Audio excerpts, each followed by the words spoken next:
Let's continue this discussion with Lale Topcuoglu, who is the J.O. Hambro Senior Fund Manager and Head of Credit. She's joining us from New Jersey, and there's a great deal to break down in what the Fed is doing, Lale.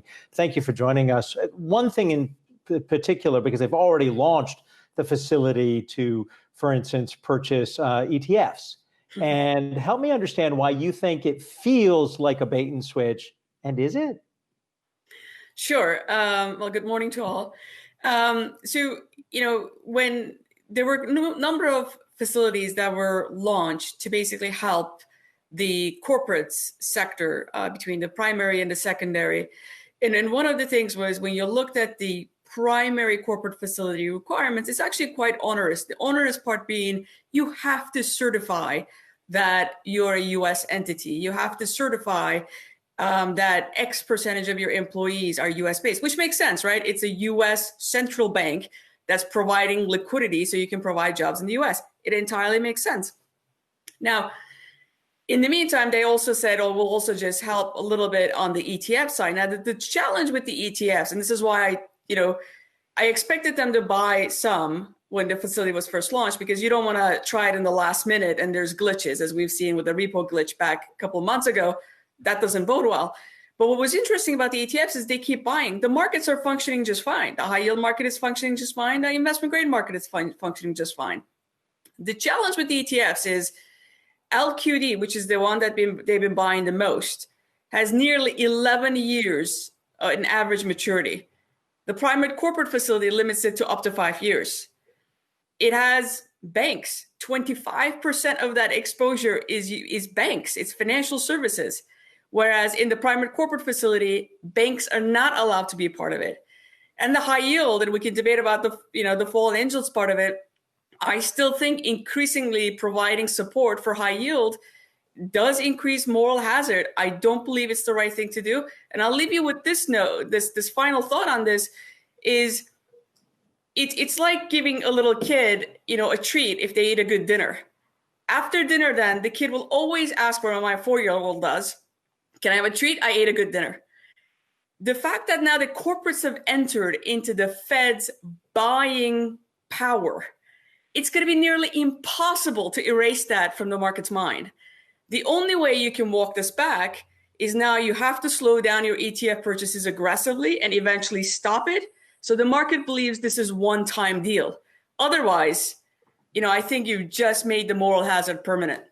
Lale, it's Brian Chung here, and you bring up a good point. I think actually the Fed is even waffling with that idea too, because when the Fed originally designed this secondary market corporate credit facility, it didn't include fallen angels. They revised it to then add that. And as we saw from the granular detail from the Fed's most recent report, about 20%, I think it was actually 17% of its purchases were in high yield in those fallen angels that had fallen into that period of time after the Fed announced that facility. HYG, I think, is a big holding in there, over $100 million. I mean, why do you think the Federal Reserve is making such a substantial part of its purchases in high yield? And how does that kind of relate to, I guess, the stack here of corporate debt and what the Federal Reserve is trying to do in trying to, I guess, backstop that?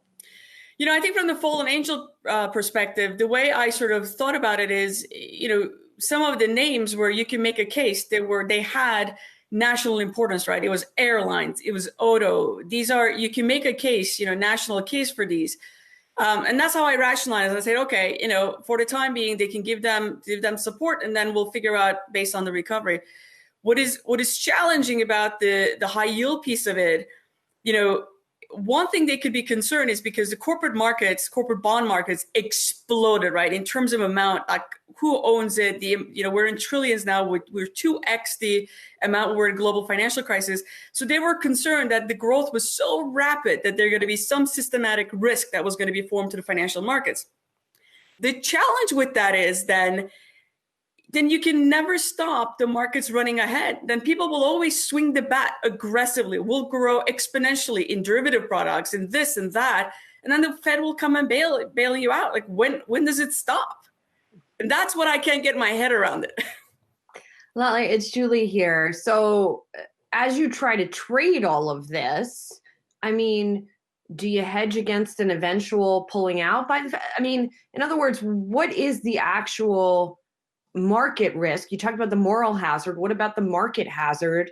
I imagine it's not happening anytime soon because the Fed is not pulling back anytime soon.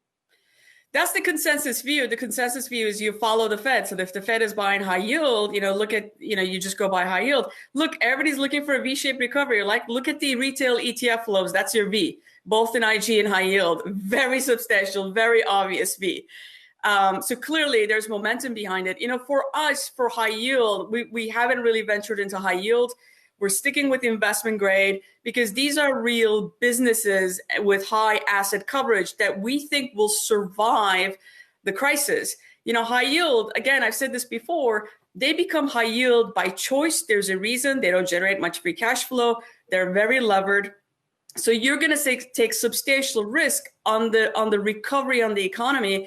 And, despite what has happened in terms of the rally, I'm not convinced based on historical experience that you can divorce market fundamentals, company fundamentals from what's happening in the economy. Somebody has to be paying the bills.